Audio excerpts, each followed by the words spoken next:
ዶክተር አብይ ማል ጀደኒ አድዋን ለማን ትተን ነው ኑን ጀደኒ ምን ማለት ነው? ወዳስት ምን ዶክተር ለማ መገርሳ ኢትዮጵያዊነት ሱስ ነው ረን ሱሚ ደሞ ሱሲ ኢትዮጵያውማን ኦሮሞዳፍ yes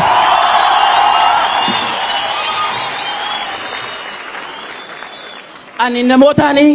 lakki summi da jedhani na lakki suus na washish na wadani nani maratani run jedhenan nama samuun saasir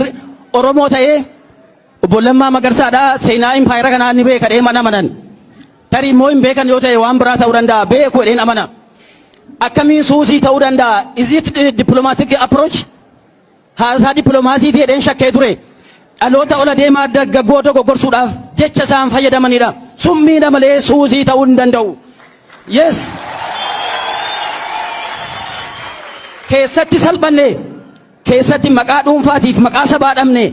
keessatti arrabsamne impaayera Itoophiyaa yeroo seen Oromoof gaarii taate tokkollee hin jiru tarii Oromoon Itoophiyaa bifa haaraatiin yoo seen ijaaramte hin morma jedhee namanuun hin mormu garuu akka amma seen jirtutti the approach is to maintain the old empire the sick man of the horn isa warri Turkiidha the sick man of Europe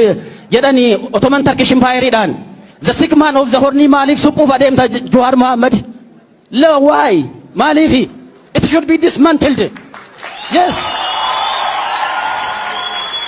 waa'ee afaan Oromoo waan shishifii kana dhiisii ganaa gaanfa Afrikaa bulchinaa jedhani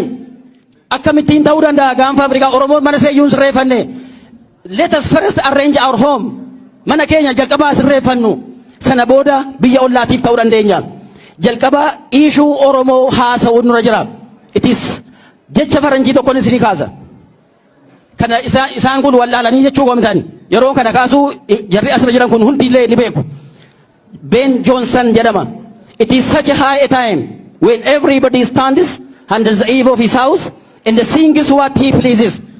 waiting kun yeroo namni hundumtu dafii mana isaa barandaa mana isaa jala dhaabatee waan isatti fakkaate sirba yoo ta'e faarfannaa yoo fakkaate faarfatuu yookaan sirbuudha mana namaa jala waa'ee Horn of Africa waa'ee maalii it is very stretching baay'ee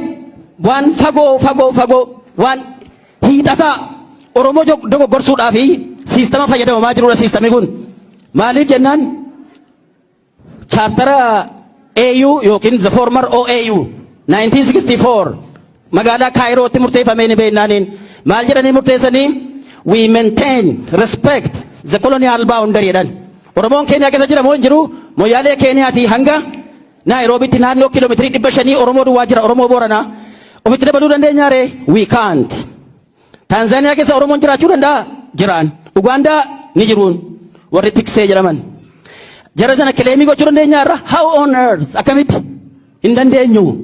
wantoota jirantu nu daangeessachuudha gaanfa Afrikaa bulchinaa maaloodha this is an illusion wantoota abjuu natti fakkaataanadha mee kottaa Oromiyaa cimsaatii yeroo sana Oromoo Amaaraafis warra kibbaa wajjin wal taanee Itoophiyaa haaraa